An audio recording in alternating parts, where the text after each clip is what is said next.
Hello students, welcome to my channel. So student, जैसा कि आपके बीए फर्स्ट सेमेस्टर में जो आपका इंग्लिश लिटरेचर है तो उसका जो न्यू सिलेबस है एनईपी 2020 के अकॉर्डिंग, तो उसकी क्लास मैंने स्टार्ट कर दी है, जिसमें मैं आपकी unit wise daily videos upload करती हूँ। तो आप मेरे चैनल पर अपने इंग्लिश लिटरेचर की सभी यूनिट्स को नोट्स के साथ पढ़ सकते हैं। तो देखिए, आज की वीडियो में हम पढ़ेंगे Rabindranath Tagore contribution in Indian English literature. देखिए, यूनिट नंबर 1 में आपको कई सारे राइटर्स के कंट्रीब्यूशन को पढ़ना है। इंडियन इंग्लिश लिटरेचर में क्या कंट्रीब्यूशन रहा है, तो आज की वीडियो में हम रविन्द्रनाथ टैगोर के कंट्रीब्यूशन को देखेंगे। कंट्रीब्यूशन का मतलब होता है योगदान देना, यानी इन्होंने क्या क्या चीज़ें लिखी हैं अंग्रेजी साहित्य में।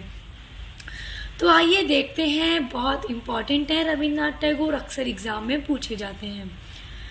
तो देखिए, इनका कंट्रीब्यूशन जब आपसे एग्जाम में पूछा जाएगा तो सबसे पहले आप इनका इंट्रोडक्शन लिखिएगा। तो आपकी हेडिंग होगी इंट्रोडक्शन। फिर देखिए, Rabindranath Tagore the bird of Bengal. Rabindranath Tagore जो हैं वो बंगाल के बर्ड के नाम से भी मशहूर हैं, यानी इनको बर्ड ऑफ बंगाल के रूप में भी जाना जाता है। And also poet, philosopher, musician, play right and painter.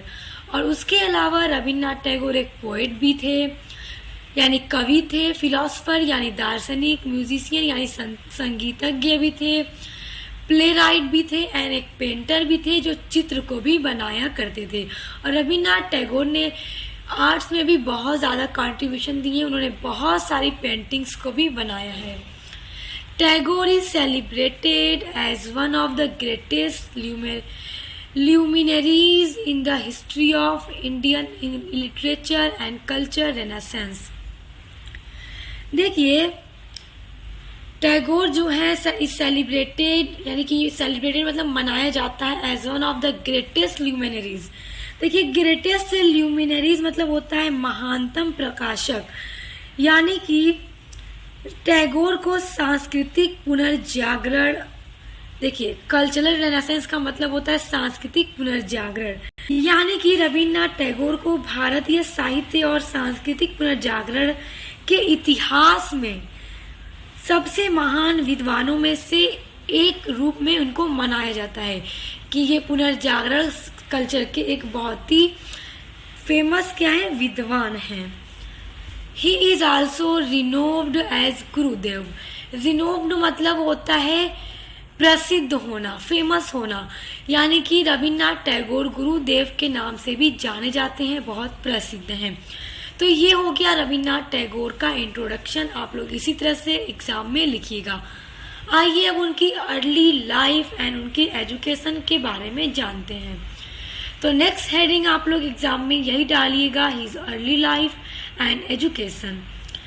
Rabindranath Tagore was born on 7 May 1861।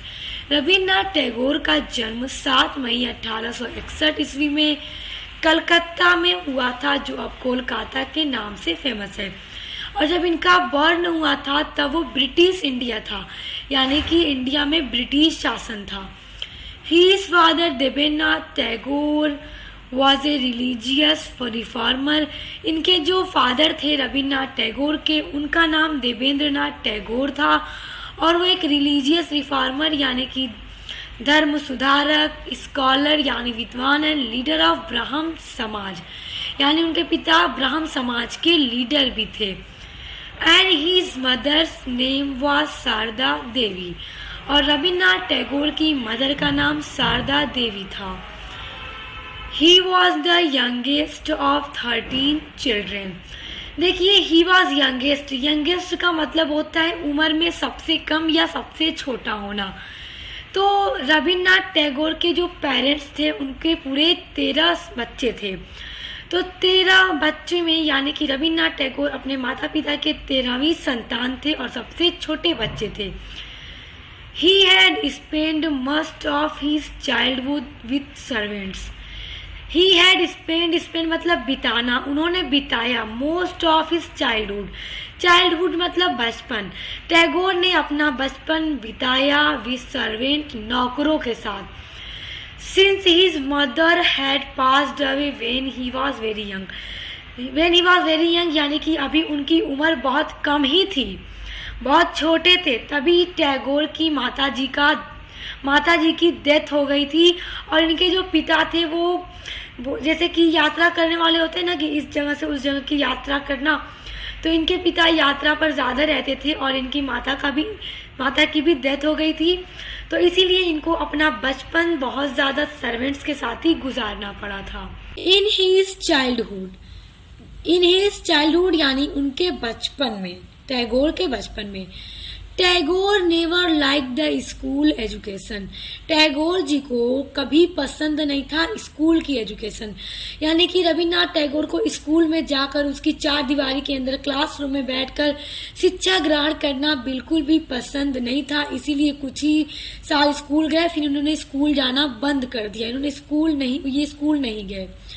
He like the outside world. Rabindranath Tagore को पसंद था बाहरी दुनिया, आउटसाइड वर्ल्ड, बाहरी दुनिया इन्हें पसंद थी।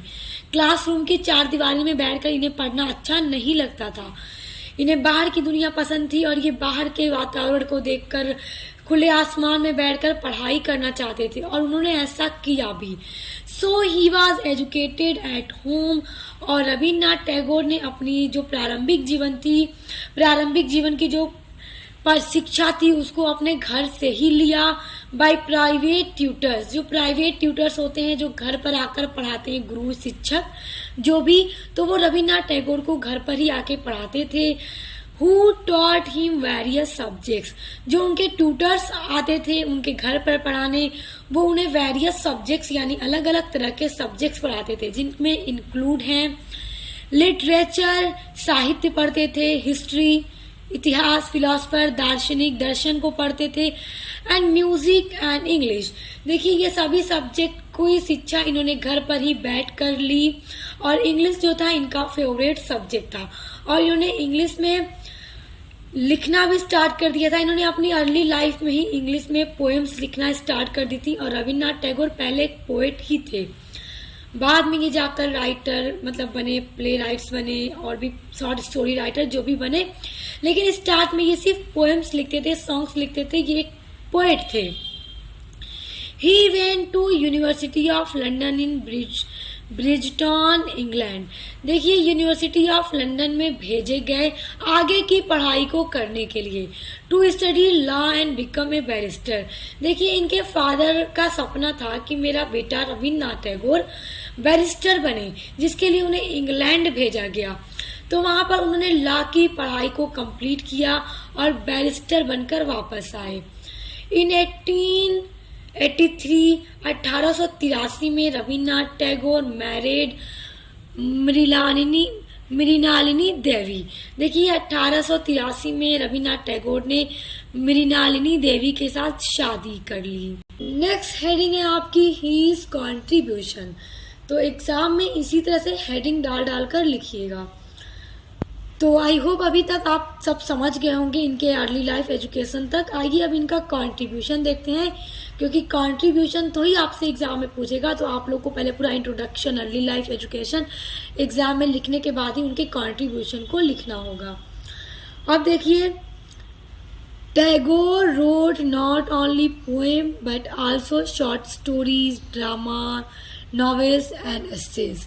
देखिए जो टैगोर थे उन्होंने सिर्फ पोएम्स ही नहीं लिखी, बल्कि उन्होंने शॉर्ट स्टोरी भी लिखी, ड्रामा भी लिखे, नॉवेल्स भी लिखे, एसेज भी लिखे। और देखिए जो इनकी लैंग्वेज थी ना वो बंगाली थी और इंग्लिश थी। इन्होंने बहुत सारे नॉवेल्स, ड्रामा, स्टोरीज बंगाली भाषा में लिखी, जिसको बाद में इंग्लिश में ट्रांसलेट किया गया। तो आप जब देखेंगे इनके ड्रामास को या फिर नॉवेल्स जो भी इन्होंने बंगाली में लिखे, तो उनके नाम आप उनको बंगाली में आपको देखने को मिलेंगे उनके नाम, और जब उनका इंग्लिश में ट्रांसलेट किया गया तो उनका नाम फिर इंग्लिश में रखा गया। He was awarded the famous World Nobel Prize for Literature for his book of poetry Geetanjali in 1913। देखिए रविन्द्रनाथ टैगोर को दुनिया का प्रसिद्ध नोबेल प्राइज के अवार्ड से सम्मानित किया गया था लिटरेचर के क्षेत्र में। जो इन्होंने एक बुक लिखी थी अपनी पोएट्री की गीतांजलि, और उनको ये अवार्ड 1913 ईस्वी में उनके बहुत ही फेमस वर्क गीतांजलि पर दिया गया था। और याद रखिएगा रविन्द्रनाथ टैगोर पहले भारतीय और पहले ऐसे एशिया के आदमी थे, ऐसे ही फेमस राइटर थे जिनको सबसे पहले नोबेल प्राइज दिया गया। तो याद रखिएगा, इंडिया में और एशिया में भी ये पहले ऐसे व्यक्ति थे जिनको सबसे पहले नोबेल प्राइज से सम्मानित किया गया था। The British crown awarded him knighthood. देखिए, इनके लिटरेचर के कंट्रीब्यूशन में ये इतना ज़्यादा कंट्रीब्यूशन दे रहे थे इंग्लिश लिटरेचर में, तो इसीलिए ब्रिटिश क्राउन, जो ब्रिटिश शासन था, जैसा कि हम सभी जानते हैं हमारा देश जो था वो हमारे देश में अंग्रेज़ों का शासन था और रविन्द्रनाथ टैगोर का जन्म भी ब्रिटिश इंडिया में ही हुआ था। तो ब्रिटिश क्राउन ने रविन्द्रनाथ टैगोर को नाइटहुड की उपाधि दी थी। नाइटहुड की उपाधि उस टाइम जिसको दी जाती थी उनके नाम के आगे सर लगाया जाता था। जैसे रविन्द्रनाथ टैगोर हैं तो नाइटहुड की उपाधि उनको ब्रिटिश के द्वारा दी गई, ब्रिटिश चांसलर के द्वारा, तो इनके नाम के आगे सर रविन्द्रनाथ टैगोर लगता था।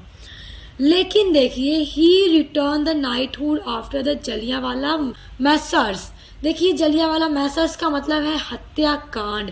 देखिए, जब जलियांवाला हत्याकांड हुआ था तो रविन्द्रनाथ टैगोर ने ब्रिटिश क्राउन के द्वारा दी गई ये नाइटहुड की उपाधि उनको वापस लौटा दी थी, और ये कहकर उन्होंने ये उपाधि उनको वापस लौटा दी कि हत्याकांड जो कराते हैं, हत्याकांड कराने वाले कभी किसी को उपाधि नहीं दे सकते। आगे देखते हैं, Tagore has 2230 songs in his collection. देखिए, 2230 सॉन्ग्स यानी कि पोएम्स का कलेक्शन है इनका। इन्होंने इतनी ज़्यादा पोएम्स, इतने ज़्यादा सॉन्ग लिखे हैं कि इनका जो कलेक्शन है वो 2230 के आसपास है।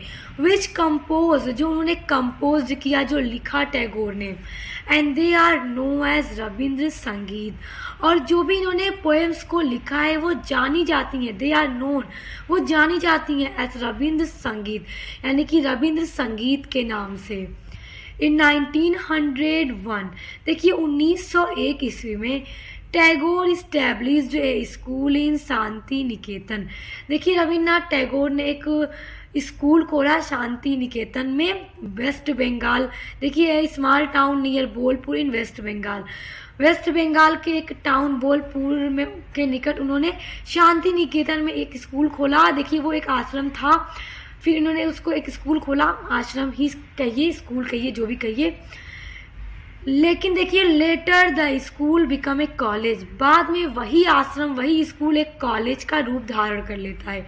And then a famous university, Vishwa Bharati. और फिर वही कॉलेज जिसका नाम उन्होंने शांति निकेतन रखा था, जो आश्रम उन्होंने इस्टेब्लिश किया था, पहले फिर वो कॉलेज बनता है और फिर बाद में वो एक यूनिवर्सिटी के रूप में फेमस हो जाता है, और उस यूनिवर्सिटी का नाम है आज विश्व भारती। ये बहुत ही बड़ी यूनिवर्सिटी है बंगाल में, वेस्ट बंगाल में। आगे देखिए, टुडे, आज के टाइम में students from different parts of the world come here to study. आज के टाइम में दुनिया के हर कोने का, अलग अलग देशों का जो छात्र है वो इस यूनिवर्सिटी में शिक्षा ग्रहण करने आता है। इस यूनिवर्सिटी में हर फील्ड में, चाहे कोई भी फील्ड हो, हर चीज़ की पढ़ाई की जाती है। आगे देखते हैं, his famous major works are. इनके अलावा इनके जो बहुत ही फेमस मेजर वर्क्स हैं जो इन्होंने इंग्लिश लिटरेचर में दिए, चित्रा जो कि पब्लिश्ड हुआ 1913, उसके अलावा वाल्मीकि प्रतिभा, गोरा, गीतांजलि पढ़ी तो इनको 1913 में नोबेल प्राइज दिया गया। The post office, the break, the home and the world and Binodini. देखिए, ये सभी इनके बहुत ही फेमस मेजर वर्क्स हैं। तो एग्जाम में आप इनके ये सभी वर्क्स को बहुत अच्छे से ब्लैक पेन से पब्लिश्ड डेट के साथ ही लिखिएगा, क्योंकि ये सारी चीज़ें आपके एग्जाम में बहुत इंपॉर्टेंट है। कंट्रीब्यूशन में आपको ऐसे ही लिखना होगा, तो आप इसको ब्लैक पेन से ही लिखिएगा। अब देखिए, नेक्स्ट हेडिंग है death. Nobel laureate Rabindranath Tagore died at the age of 18 on August 7 in 1941। देखिए, नोबेल लॉरेट का मतलब कि नोबेल अवार्ड से सम्मानित हुए रविन्द्रनाथ टैगोर की मृत्यु 80 वर्ष की आयु में, यानी कि जब इनकी डेथ हुई तो वो पूरे 80 साल के थे, और इनकी डेथ 7 अगस्त 1941 ईस्वी में हो गई थी। तो आई होप आपको रविन्द्रनाथ टैगोर का कंट्रीब्यूशन बहुत अच्छे से समझ में आ गया होगा। और ये नोट्स मैंने बहुत ही सिंपल बनाए हैं आप लोगों के लिए, ताकि आप लोग इजीली इसको याद करके एग्जाम में लिख सकें। तो समझ में आया है तो वीडियो को लाइक कर दीजिएगा, कमेंट करिएगा और ज़्यादा से ज़्यादा वीडियोस को शेयर किया कीजिए, ताकि हर कोई अच्छे से पढ़े, और ज़्यादा से ज़्यादा चैनल को शेयर कीजिए।